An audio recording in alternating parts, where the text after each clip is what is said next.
Online तैयारी, offline जैसा अनुभव कपिल सर के मार्गदर्शन में करें आरएएस, पीएसआई, ईओ, आरओ और अन्य भर्ती परीक्षाओं की तैयारी बूस्टर एकेडमी के साथ। अभी डाउनलोड करें बूस्टर एकेडमी ऐप। 53,750 पदों पर आयोजित हुई चतुर्थ श्रेणी कर्मचारी भर्ती के लगभग 8 से 9,000 अभ्यर्थी अभी भी परेशान हैं और उनकी परेशानी की वजह है कर्मचारी चयन बोर्ड की लेट लतीफी।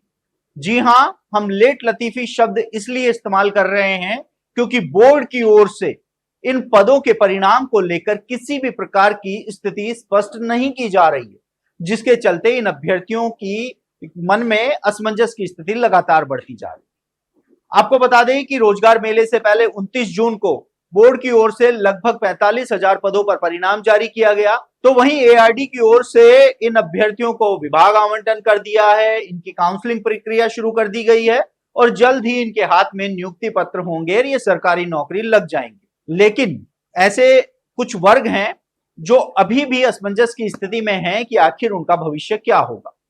सबसे पहले बात करते हैं जीरो मेरिट को लेकर। देखिए, मई के अंदर एक मामला कोर्ट पहुंचा था जिसमें ये याचिका लगाई गई थी कि जब जीरो अंकों वाले अभ्यर्थियों का चयन हो रहा है तो माइनस वाले का क्यों नहीं।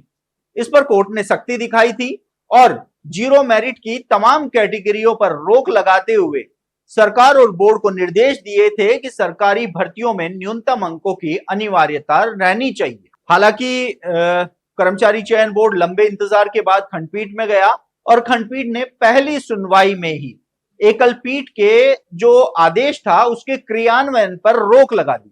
साथ ही 6 सप्ताह में संबंधित पक्षकारों से जवाब भी मांगा।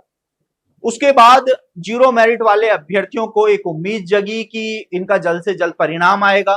पिछले दिनों ये बात सामने आई थी कि जब भी बोर्ड की मीटिंग होगी उसमें इनका परिणाम जारी कर दिया जाएगा, लेकिन बोर्ड की ओर से चुप्पी साधी रखी। तो वहीं दूसरे प्रोविजनल के अभ्यर्थी हैं। आपको बता दें कि पीएच और स्पोर्ट्स जो प्रोविजनल अभ्यर्थी हैं उनकी संख्या भी लगभग 3,000 से ज्यादा की है। ये अभ्यर्थी ये मांग कर रहे हैं कि इनको प्रोविजनल रखा क्यों गया है, इसका कारण तो बताया जाए, क्योंकि जब भी किसी भर्ती में किसी अभ्यर्थी को प्रोविजनल रखा जाता है तो बताया जाता है कि उसके दस्तावेज में कमी है या उसके जो प्रमाण पत्र हैं उनमें कमी है। ये जानकारी उनको दी जाती है, लेकिन बोर्ड की ओर से प्रोविजनल में रखे हुए अभ्यर्थियों को कोई जानकारी नहीं दी गई। ये अभ्यर्थी हर दिन कर्मचारी चयन बोर्ड जाते हैं, जवाब का इंतजार करते हैं, लेकिन हर बार इन अभ्यर्थियों को निराश लौटना पड़ता है। बोर्ड अध्यक्ष हालांकि इनसे मुलाकात करते हैं, लेकिन वो हमेशा अपनी रटी रटाई बात कहते हैं कि जब मामले क्लियर हो जाएंगे तो परिणाम जारी कर दिया जाएगा। लेकिन अब खंडपीठ ने जो एकल पीठ के आदेश के क्रियान्वयन पर रोक लगाई है उसको लेकर भी अभी तक बोर्ड ने स्थिति साफ नहीं की है कि बोर्ड को राहत मिली है या वो जवाब पेश करने का इंतजार कर रहे हैं। ऐसे में लगभग 8 से 9,000 चतुर्थ श्रेणी कर्मचारी भर्ती के पद हैं जो लगातार टेंशन में हैं।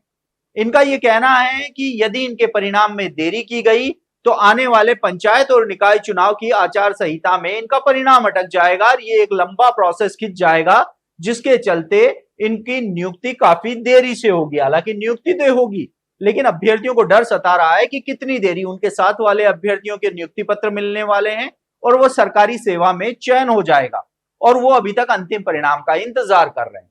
ऐसे में अब देखना होगा कि इन अभ्यर्थियों का इंतजार कर्मचारी चयन बोर्ड कब तक खत्म करता है। स्थिति साफ करने की युवा मांग कर रहे हैं कि एक बार उनको क्लियर ये स्थिति साफ हो जाए कि इनका परिणाम कब तक जारी हो जाएगा। हालांकि बोर्ड अध्यक्ष ने यह कहा है कि 15 अगस्त से पहले इनका परिणाम जारी हो जाएगा, लेकिन इसके बावजूद भी अभ्यर्थियों के मन में अभी भी डर सता रहा है कि क्या बोर्ड 15 अगस्त से पहले परिणाम जारी करेगा या फिर से एक नया आश्वासन उनको मिलेगा। आप देखते रहिए एजुकेशन नगरी, मैं हूं ललित वर्मा।